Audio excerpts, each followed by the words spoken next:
2019 оны 10 дугаар сард Увс аймагт болсон онцлох үйл явдлууд. Ахмадын баяр тохиолоо. Жилбэрийн 10 дугаар сарын 1-нд олон улсын ахмадын өдрийг тэмдэглэн өнгөрүүлэх боломжтой. 2018 онд Увс аймагт орон нутгийн хөгжлийн сангийн санхүүжилт 160 сая төгрөгөөр ахмадын байрыг шинээр барьсан. Харин 2019 онд ахмадын соёлын өргөтгөл шинээр барьж, цахилгааны асуудлыг бүрэн шийдвэрлэж, ахмадын асрамжийн газарт их засвар хийсэн. Энэ ондоо багтааж нэгдсэн эмнэлгийн ахмадын кафенэтийг 20 сая төгрөгийн тоног төхөөрөмжөөр хангах бэлтгэл ажил хийгдээд явж байна. Баруун бүсийн сумдын боловсрол соёл эрүүл мэндийн байгууллагын туршлага судлах зөвлөлт уулзалт өмнө говь сумд боллоо. Аймгийн засаг даргын тамгын газрын нийгмийн бодлогын хилтээс аймгийн боловсрол соёл урлагийн газар, эрүүл мэндийн газраас энэхүү арга хэмжээг 3 дахь жилдээ уламжлал болгон зохион байгуулж байна. Туршлага судлах зөвлөлт уулзалтаар сумдын сургууль цэцэрлэг, эрүүл мэндийн төв, соёлын төвийн өөрсдийн сайн туршлагаа бусад сумынхантайгаа хуваалцаж, арга зүйн зөвлөгөөгөөр нэгнийг хангаж, хамтран сайн туршлагаа хэрэгжүүлэхэд гол зорилго оршино. Зөвлөлтөх уулзалтанд 11 сумдын эрүүл мэндийн төв, соёлын төв, сургууль цэцэрлэгийн захирал, эрхлэгч, байрны багш, ахлах зөвлөгч зэрэг 110 гаруй төлөөлөгчид оролцлоо. Дөрвөн сумд 320 хүүхдийн хичээлийн шинэ байрны нээлт боллоо. Дөрвөн сумын 320 хүүхдийн хичээлийн байрыг улсын төсвийн 2.9 тэрбум төгрөгийн хөрөнгө оруулалтаар Аривч хувьс компани барьж 9-р сарын 30-нд улсын комисс төлөөлөг өгсөн. Харин тус сургууль 10-р сарын 15-ны өдөр нээлттэй хийж үйл ажиллагаагаа явуулж эхэллээ. 1969 онд Бүгд найрамдах Монгол Ард улсын анхны тэргүүний баг сургууль болсон тус сургуулийн 80 жилийн ой энэ онд тохиосон. Түүх тойн хүрээнд хүүхэд багчууд шинэ байранд хичээллэж, багш ажилчид ажиллах таатай орчин бүтсэн талархалтай байгаагаа илэрхийллээ. Багш нарын баярын хурал боллоо.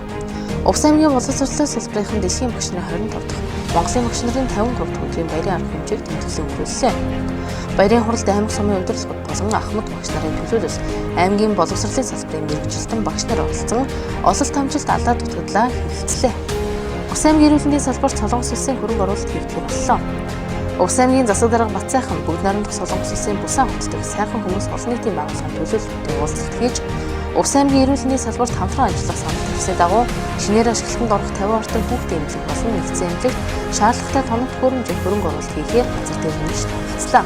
Энэхүү байгууллага өмнө манай аймагт яралтай төгсөмжөө жигүүрэн томогдсон 4 ахлагчныг хүлээлгэж. Азийн хөгжлийн банкны аймаг сумын төвийн бүсчилсэн хүчтэй хөрөнгө оруулалтын хөтөлбөр техник тусалцааны төслийн банк Увс аймагт ажиллаа. Азийн хөгжлийн банк нь Монгол улсын засгийн газар болох хот байгуулалтын яамтай хамтран аймаг сумын төвийн бүсчилсэн хөгжлийн хөрөнгө оруулалтын хөтөлбөр техник тусалцааны төслийг 10 жилийн хугацаанд үе шатаагаар хэрэгжүүлэхээр болж Увс, Баяуулгийн, Ховд, Дорнод аймагт төслийн эхний үе шатыг хэрэгжүүлж эхэлсэн. Төслийн баг Увс аймагт ажиллаж аймгийн удирдлагууд болон Улаангом өмнө говь сумын иргэд олон нийтэд төслийн хүрээнд хийгдэх ажил, явц, судалгааны үр дүн, төслийн нөлөөллийн талаар танилцуулах мэдээлэл өгч хилцүүлэг зохион байгууллаа. Увс аймгийн аялал жуулчлалын 2 дугаар форум боллоо. Тус арга хэмжээд аймгийн аялал жуулчлалын салбарын төлөөлөл, байгаль хамгаалах нөхөрлөлийн гишүүд, малчид иргэд оролцож, нутгийн иргэдэд түшиглсэн аялал жуулчлалын тухай ойлголт, дэлхийн чиг хандлага, түүнийг хэрхэн ашиглах, доктортой орлогын их усүр болгох, аялал жуулчлалын бүтээгдэхүүний нэг хэсэг болох, чиглэлийн байгууллагуудтай хэрхэн хамтран ажиллах, арга замууд, боломж нөөцийн талаар мэдээлэл авлаа. Увс түншлэл 2019 үзэсгэлэн худалдаа боллоо. Аймгийн засаг даргын 2016-аас 2020 оны үйл ажиллагааны хөтөлбөрийн зорилтод тусгагдсны дагуу Увс түншлэл 2019 үзэсгэлэн худалдааг энэ сарын 11-ээс 12-ны өдрүүдэд зохион байгууллаа. Иргэн аж ахуй нэгж хоршоо нөхөрлөлийн үйлдвэрлэсэн бүтээгдэхүүн үйлчлэгийг дэмжин урамшуулах, сурталчлах, бизнес эрхлэгчдийн бизнесийг дэмжих, орлогоо нэмэгдүүлэх, байгууллагуудад бизнесийн шинэ харилцаа зах зээлийн холбоо тогтоох зорилготой тус үзэсгэлэн худалдааны хүрээнд намрын ногоон өдрүүд, часарганы баяр, жижиг дунд үйлдвэрлэл эрхлэгчдийн бүтээгдэхүүний үзэсгэлэн худалдаа, шилмэл малын үзэсгэлэн худалдаа зэрэг 4 чиглэлээр олон нэр төрлийн бүтээгдэхүүнүүд дэлгэгдлээ. Төрийн байгууллагын ажлын зохион байгуулалт архив албан хэрэг хөтөлбөрийн улсын үзлэг явагдлаа.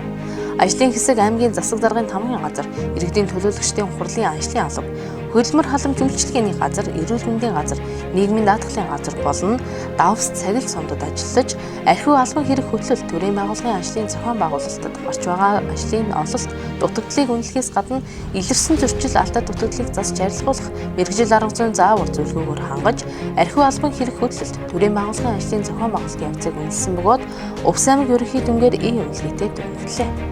Улаангом хотноо Тэс Бөхмөр цагаан архал сумдын сум сурталчлах өдрлөг зохион байгуулагдлаа. Соёлын бит болон бит үс өвийг түгээн дэлгэрүүлэх, халгалан хамгаалах, сум орон нутгийн онцлог, түүх, нүүдэлчин ахуй уламжлалыг олон нийтэд сурталчлах зорилгоор зохион байгуулж байгаа Тэс Бөхмөр сумын сум сурталчлах өдрлөг арга хэмжээ зохион байгуулагдлаа. Удирдлагын хүрээнд нутгийн түүх соёл ахуй амьдралыг онцлсан үзэсгэлэн худалдаа, хүндэтгэлийн концерт, хүчит 64 бүхий барилдаа зэрэг урлаг соёлын арга хэмжээ боллоо. 2018 оны 2 дугаар ээлжийн цэрэг татлагаар Увс аймаг дахь Хөлийн 0.45 дугаар анги, Завхай аймгийн Тэд сум дахь Хөлийн 0.77 дугаар анги, Баян-Ялгийн аймаг дахь Зэрлэг түвшний 340 дугаар ангид албахаас нь цэрэг дайчид хугацаа цэргийн албаа хаагаад халагдчихлээ.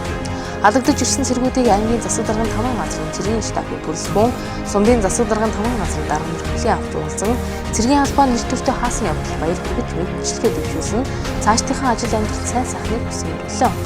Энэ үеэр 2019 оны 3 дугаар сард Увс аймгийн засаг дарга Батцайхан, Завхай аймгийн Тэд сум дахь Хөлийн 0.77 дугаар анги элчин дайчдаа эргэх үеэр ахуулсан зургаар дурсгалын цомог гаргасныг мөн гарт төлөвлөлөө. Түргэн сумд нэхий боловсруулах цехийн нээлт боллоо.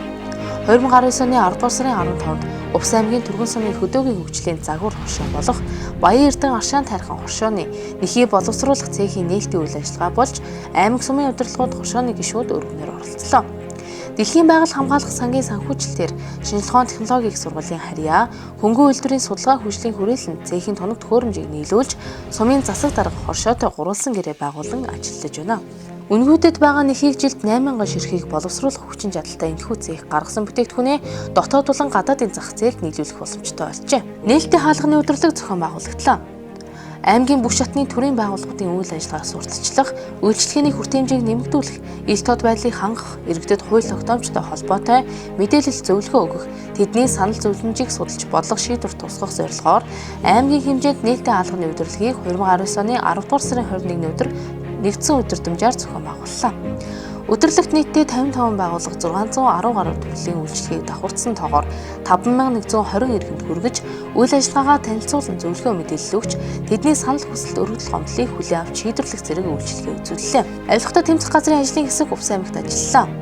Авилгатай тэмцэх газраас жил бүр орон нутгийн төлөвлөгөөд хяналт шалгалт явуулдаг бол энэ удаад хяналт шалгалт явуулахын зэрэгцээ иргэд төрийн албан хаагчид руу чиглэсэн авилгатай тэмцэх талаар тэдний мэдлэг ойлголт хандлагыг дээшлүүлэх зорилго бүхий сургалт хэлцүүлгийг зохион байгуулан ажиллалаа.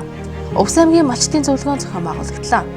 Аймгийн засаг даргын тамгын газар, хүнс хөдөө аж ахуйн газар, мал эмнэлгийн газар, хөдөлмөр халамж үйлчлэгээний газраас хамтран Увс аймгийн малчдын зөвлөгөөнийг 10 дугаар сарын 25-наас 26-ны өдөр зохион байгуулан Увс аймгийн 12,000 малчин өрхийн төлөөлөл болсон 300 гаруй малчид оролцлоо. Уг зөвлөгөөнд аймгийн удирдлагууд оролцож, төрөөс малчдын талаар авч хэрэгжүүлж байгаа бодлого шийдвэрийг танилцуулан, малчдын нийгмийн салбарын асуудлууд, хөдөө аж ахуйн салбарын асуудлууд, орон нутгийн хөгжлийн санд малчдын оролцоо, малчин дэд хөтөлбөр, малчдын хууль эрх зүйн асуудлууд зэрэг сэдвүүдээр хэлэлцүүлэг зохион байгуулан, малчдад мэдээлэл өгч санал хүсэлтийг нь сонслоо. Малчин өрхийн хүүхдэд бага боловсрол олгоход тулгамдж буй асуудлыг шийдвэрлэх талаар уулзалт хэлэлцүүлэг зохион байгуулагдлаа.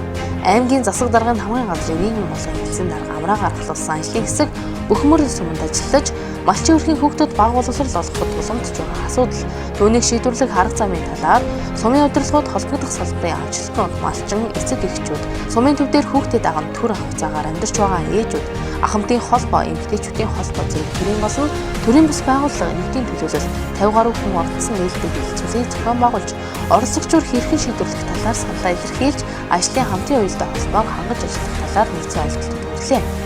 Зүүн хангаа сумын нутгийн удирдлагын уртын нээлт боллоо. Усын төсөв тусгагдсан бүтээн байгуулалтуудын нэг болох Зүүн хангаа сумын нутгийн удирдлагын уртын ашиглалтанд орж үйл ажиллагаагаа явуулж эхэллээ. Тус барилгын ажлыг усын төсвийн 1 тэрбум 50 сая төгрөгийн хөрөнгө оруулалтаар Баянбаатар хайрхан компани хийж гүйцэтгэлээ. Энэхүү барилга ашиглалтанд орж төрийн албан хаагчид ая тухтай ажиллах, иргэдэд төрийн үйлчлэгийг хүртээмжтэй түргэн шуурхайг хүргэхэд чиглэсэн зорилттой ажил биелэлээ олж байгаад нутгийн удирдлагууд болон ард иргэд талархалтай байна. Увс аймагт улсын аварга малчдын зөвлөл байгуулагдлаа. Залуу малчдад мал маллахааны уламжлалт аргыг зааж сургах, мал аж ахуй эрхлэх мэдлэг чадвар дадлыг бий болгох, сайн туршлагыг түгээн дэлгэрүүлж, мал сүргийнхээ чанар удам ухсааг сайжруулж, залуу халаа малчдыг бэлтгэх, малчдын дуу хоолойг шийдвэр гаргах төвшөнд хүргэх зорилгоор Увс аймгийн засаг даргын дэргэд улсын аварга малчдын зөвлөл байгуулагдлаа. Нийгмийн хөгжил эрэгтэйчүүдийн оролцоог хэлэлцүүлэг зохион байгуулагдлаа. Хилцүүлэгт 250 гаруй эрэгтэйчүүд оролцож, эрэгтэйчүүдийн төрийн бус байгууллагын үйл ажиллагааг өргөжүүлж, сумбарт салбар байгуулж, ажлыг эрчимжүүлэх, архи тамхи зэрэг хорт зуршлаас татгалзахад чиглэсэн тодорхой арга хэмжээ зохион байгуулах, хөвгүүд, залуучууд нийт эрчүүдийг соён гээгэрүүлэх, эрэгтэйчүүдийн кабинет байгуулах, бага насны эрэгтэй хүүхдийн үйлчлэгийг онцлогоо эрт илрүүлгийг хийх, эрчүүдийн эрүүл мэндийн үйлчлэгийг эрэлхийлэх, хандлагыг нэмэгдүүлэх, өсвөр насны эрэгтэй хүүхдийн сургууль, завсардалтыг бууруулах, гэмт хэрэг зөрчилд холбогдохоос урьдчилсан сэргийлэх зэрэг саналууд гаргаж, саналуудыг аймгийн эдийн засаг нийгмийг 2020 онд хөгжүүлэх үндсэн чиглэл, гендерийн эрхтгч байдлыг хангах аймгийн дэд хөтөлбөрийн төлөвлөгөөнд тусгаж, олон талын оролцоотойгоор хамтарч зохион байгуулж ажиллахаар зөвшөөрлөө. Аймгийн засаг дарга Бацайхан сумдад ажиллалаа. Аймгийн засаг даргаар ахлуулсан ажлын хэсэг малчин, тэсчүүн, хэрэгс сумдад ажиллаж, сумын үйлчлэлийн бэлтгэл ажил болон хөрөнгө оруулалт, бүтээн байгуулалтын ажлын явцтай танилцаж, холбогдох үүрэг чиглэлийг өгч ажиллалаа. Орос улбаны улсын Туваа улсын ерөнхийлөгч Каравал Улс аймагт ажиллалаа. Орос улбаны улсын Туваа улсын ерөнхийлөгч Каравал Монгол улсын ерөнхийлөгчийн өмнөлгаар Улаанбаатар хотод ажлын ажил хийгээд буцахдаа Улс аймагт ирлээ. Түүнийг аймгийн засаг дарга Бацайхан тэргүүтээ төлөөлөгчд хүлээн авч уулзав. Тэрээр Монгол улсын ерөнхийлөгч гадаад хэргийн сайд нартай хийсэн уулзалтаар Улаанбаатар Улаангом хизээл олон улсын нислэг үйлдэх бэлтгэл ажлыг хангаж, ойрын хугацаанд нээх хизээл Улаангом ховдын булган рүүмж чиглэлийн баруун үсгийн нутгийн хил дамсан авцааны коридор байгуулах, боршоо хандгаатын бомтын дэдвцэн хэмжлэг ажлыг эхлүүлэх талаар ярилцаж, шаардлагатай хөрөнгийн их усрыг улсын төсөвт суулгах талаар хэлэлцсэн юм хэллээ. Төрийн үйлчлэгээний нэгдсэн төв, үйлчлэгээний нэгдсэн төв болон үйл ажиллагаагаа явуулж эхэллээ. Улаанбаатар хот болон орон нутагт үйл ажиллагаа явуулж байгаа нэг цонхны үйлчлэгээ, төрийн үйлчлэгээний нэгдсэн төвийг 2019 оны 10 дугаар сарын 1-ний өдрөөс эхлэн операторын хэлбэрээр үйлчлэгээ үзүүлдэг үйлчлэгээний нэгдсэн төв болон үйлчлэн зохион байгуулах бүх сумдад үйлчлэгээний нэгдсэн төв байгуулж, иргэн хуулийн этгээдийн төрийн зарим үйлчлэгийг захин хэлбэрээр үзүүлэхээр боллоо.